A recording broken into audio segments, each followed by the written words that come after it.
உங்ககிட்ட ஏதாவது இது போல் நல்ல லைனேஜ் சேவல் இருந்து அது பெட்ட மிதிக்கலை அப்படி இந்த மாதிரி கம்ப்ளைண்ட் இருந்ததுன்னா கண்டிப்பாக அதை ட்ரை பண்ணுங்கள். இதை ட்ரை பண்ணி பார்த்துட்டு ரிசல்ட் எப்படி இருந்துன்றதை கமெண்ட்டில் கண்டிப்பாக சொல்லுங்கள். அது நம்ம சேவல் களம் பறந்த வீடியோக்கள்லாம் இன்ஸ்டாவில் நாங்கள் போஸ்ட் பண்ணியிருக்கோம். அந்த இன்ஸ்டா ஐடியை நான் டிஸ்கிரிப்ஷனில் கொடுக்குறேன். கண்டிப்பாக நாங்கள் இந்த மருந்துகளை நாங்கள் ரெடி பண்ணி அது ஒரு 10 நாள் அந்த சேவலுக்கு நாங்கள் தொடர்ந்து கொடுத்துட்டு வந்தோம். நல்ல ரிசல்ட் இருந்துச்சு. கிட்டத்தட்ட இப்போது அதில் ஒரு 15 குஞ்சு இறக்கி விட்டுருக்கோம். ஏற்கனவே இந்த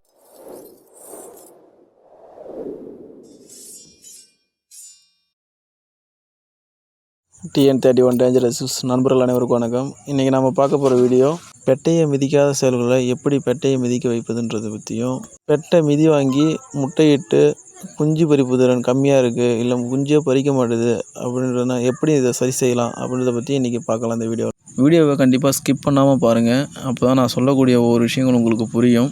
நான் என்னென்ன பொருட்களை சேர்த்துருக்கேன் அப்படின்றதையும் வீடியோவில் நான் கண்டிப்பாக சொல்கிறேன்.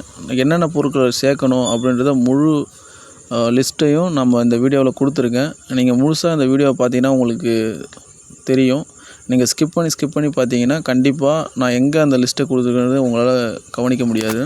சப்ஸ்கிரைப் பண்ணாத நண்பர்கள் சப்ஸ்கிரைப் பண்ணுங்கள், லைக் பண்ணுங்கள், ஷேர் பண்ணுங்கள், கமெண்ட் பண்ணுங்கள். வாங்க நண்பர்களே, இப்போ வீடியோக்குள்ளே போகலாம். நான் எடுத்துக்கூடிய பொருட்கள் ஒரு 8 வகையான பொருட்கள் எடுத்திருக்கேன். இந்த 8 வகையான பொருட்களுமே ரொம்ப மருத்துவ குணம் நிறைந்த பொருட்கள் தான்.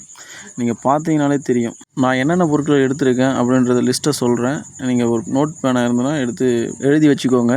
அமுக்குரா கிழங்கு, மதன காமப்பூ, ஜாதிபத்திரி, முருங்கை விதை, நத்தசூரி விதை, நீர்முள்ளி விதை, ஓரிதழ் தாமரை பொடி, கருவேலம் பிசின்.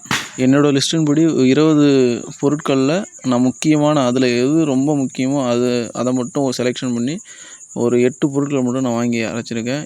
இந்த பொருட்களை மட்டும் வாங்குறதுக்கு எனக்கு ஆன செலவு 850 ரூபாய் ஆச்சு. கிட்டத்தட்ட இதில் அளவு 100 கிராம், ஒரு பொருளுக்கும் 100 கிராம் என்ற அளவுக்கு நான் எடுத்திருக்கேன். இது கம்மியான அளவுன்றதுனால மிஷினில் அரைக்க முடியல.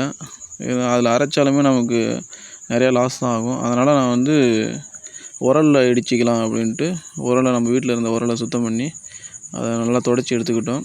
இப்போ நீங்கள் தொடர்ந்து வீடியோ பார்த்துட்டே இருந்தால் தெரியும். இதை நல்லா அழகாக இடித்து நம்ம எடுத்து அதை கடைசியாக நம்ம எப்படி அதை கலந்து சேவலுக்கு கொடுக்குறோம் அப்படின்றது வரைக்கும் ஃபுல்லாகவே வீடியோவில் கொடுத்துருக்கோம். உங்கள்கிட்ட ஒரு நல்ல லைனேஜ் சேவல் இருக்குது, அது மிதிக்க மாட்டுது, அப்படி இல்லை மிதித்து சரியாக கருக்கூடி வரமாட்டுது, குஞ்சு நல்லா பொரிச்சு வரமாட்டுது அப்படின்ற மாதிரியான பிரச்சனைகள் இருந்ததுன்னா கண்டிப்பாக இதை நீங்கள் ட்ரை பண்ணுங்கள். நான் இதில் இன்னும் அந்த லிஸ்ட்டை நான் முழுசாக கொடுக்குறேன். அந்த முழுசாக கொடுக்குற லிஸ்ட்டை நீங்கள் பயன்படுத்திங்கன்னா 100% கண்டிப்பாக ரிசல்ட் இருக்கும். இதுவே நமக்கு நல்ல ரிசல்ட் கொடுத்த ஒரு பொருள் தான். இதை எதனால் நாங்கள் இவ்வளோ ஸ்ட்ராங்காக சொல்கிறோன்னா, எங்ககிட்ட ஒரு சேவல் இருந்துச்சு. அது கிட்டத்தட்ட எந்த பெட்டையுமே மிதிக்கலை. நல்ல லைனேஜ் சேவல். அது லைனேஜில் அந்த ஒரு சேவல் மட்டும்தான் இருக்குது. ஸோ நம்ம எப்படி அதை லைனேஜ் எப்படி எடுக்கிறதுன்னு தெரியாமல் இருக்கும்போது நாங்கள் இந்த மருந்துகளை நாங்கள் ரெடி பண்ணி அதை ஒரு 10 நாள் அந்த சேவலுக்கு நாங்கள் தொடர்ந்து கொடுத்துட்டு வந்தோம். நல்ல ரிசல்ட் இருந்துச்சு. கிட்டத்தட்ட இப்போது அதில் ஒரு 15 குஞ்சு இறக்கி விட்டுருக்கோம். ஏற்கனவே இந்த வீடியோ கூட நான் பண்ணியிருப்பேன், ஷார்ட்ஸில் போட்டிருப்பேன், நீங்கள் பார்த்தீங்கன்னா தெரியும். அப்போது நாங்கள் கிட்டத்தட்ட 20 பொருட்களையும் கலந்து சேர்த்து தான் நாங்கள் அரைச்சி இது கொடுத்துட்டு வந்தோம். அது நல்ல ரிசல்ட்டு. அது நான் கண்டிப்பாக அந்த லிஸ்ட்டை கொடுக்குறேன். நீங்கள் ட்ரை பண்ணி பார்த்துட்டு சொல்லுங்கள். உங்கள்கிட்ட ஏதாவது இது போல் நல்ல லைனேஜ் சேவல் இருந்து அது பெட்டை மிதிக்கலை அப்படி இந்த மாதிரி கம்ப்ளைண்ட் இருந்ததுன்னா கண்டிப்பாக இதை ட்ரை பண்ணுங்கள். இதை ட்ரை பண்ணி பார்த்துட்டு ரிசல்ட் எப்படி இருந்துன்றதை கமெண்டில் கண்டிப்பாக சொல்லுங்கள். என்னோடய லிஸ்ட்டையும் பாருங்கள். நண்பர்கள் நீங்கள் வேறு ஏதேனும் பயன்படுத்தியிருந்தீங்கன்னா கண்டிப்பாக அதையும் சொல்லுங்கள் கமெண்டில். கண்டிப்பாக நானும் அதை ட்ரை பண்ணுறேன். அடுத்ததாக நண்பர்களே, ஒரு முக்கியமான விஷயம் நம்ம பேசணும் அப்படின்ட்டு இருந்தேன். இந்த டைமை நான் அதை பயன்படுத்திக்கலாம்னு நினைக்கிறேன். நம்மளுடைய சேனல் கிட்டத்தட்ட ஒரு 2 ஸ்ட்ரைக் வாங்கிடுச்சு.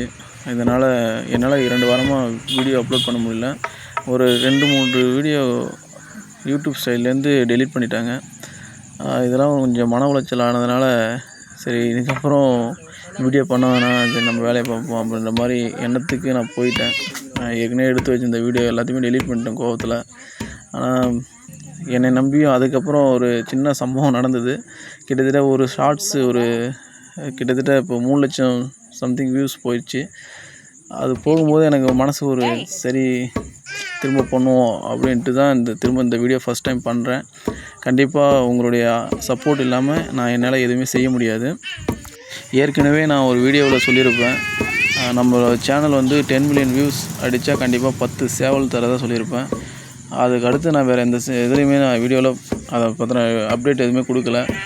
இது சம்மந்தமாக இப்போது நம்ம டீம் மெம்பர்ஸ்கிட்டலாம் பேசி ஒரு முடிவு பண்ணியிருக்கோம். 10 மில்லியன் வியூஸ்ன்றது சாதாரணமாக நம்மளால் கண்டிப்பாக 90 நாட்களில் அதை ரீச் பண்ண முடியாதுன்றது புரிஞ்சுது.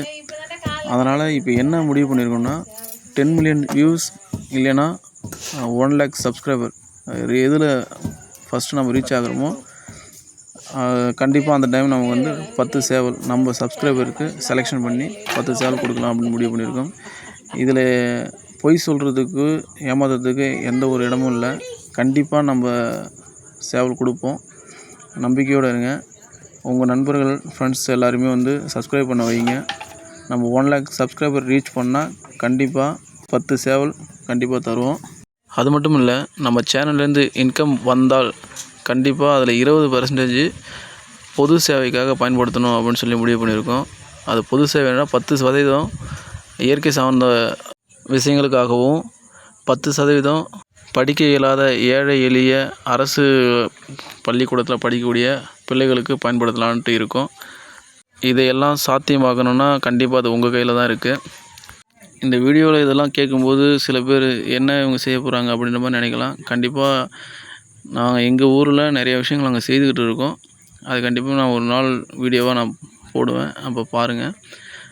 இதுலேருந்து வரக்கூடிய இன்கம்லேருந்து நம்ம இதெல்லாம் செய்யலாம் அப்படின்ட்டு நாங்கள் முடிவு பண்ணியிருக்கோம்.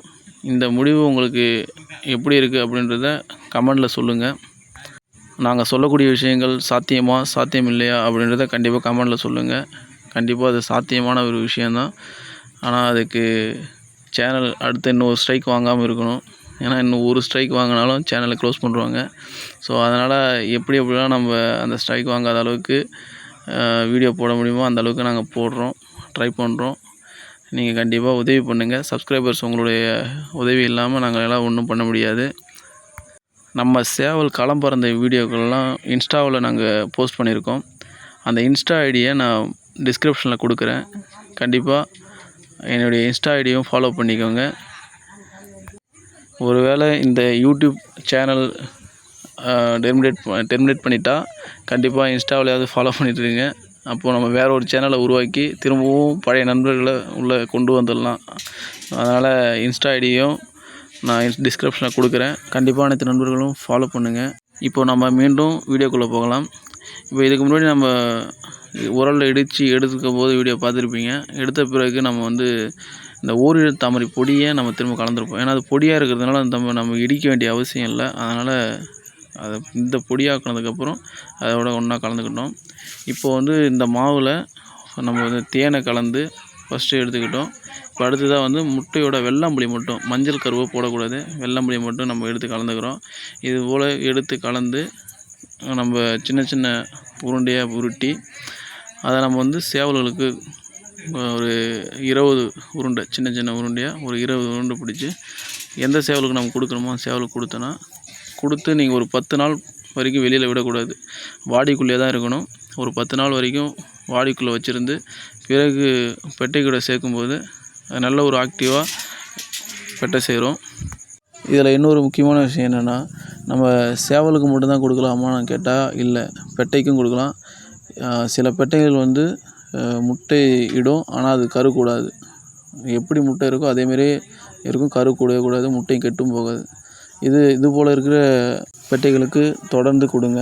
முட்டை பொரிப்பு திறன் குறைவாக இருக்கிற கோழிகளுக்கு எப்போ கொடுக்கணும்னு பார்த்தீங்கன்னா, முட்டையிட்டு அடையில் படுத்துருக்கும், அடையில் படுத்து தெளிகிற கண்டிஷன் இருக்கும்போது நீங்கள் இந்த உருண்டையை ரெகுலராக கொடுக்கும்போது ஒரு 10 நாள் 15 நாள் கொடுக்கும்போது அது நல்லா வேலை செய்யும். அடுத்து அது மஸ்துக்கு வரும்போது சேவல் சேர்ந்து முட்டையிடும்போது கண்டிப்பாக 100க்கு 100% முட்டை பொரிப்பு திறன் இருக்கும். நான் சொல்லக்கூடிய பிரச்சனைகள் உங்கள் பெட்டை கோழிகளுக்கோ இல்லை உங்கள் சேவல்களுக்கோ இருந்தால் கண்டிப்பாக கமெண்டில் சொல்லுங்கள்.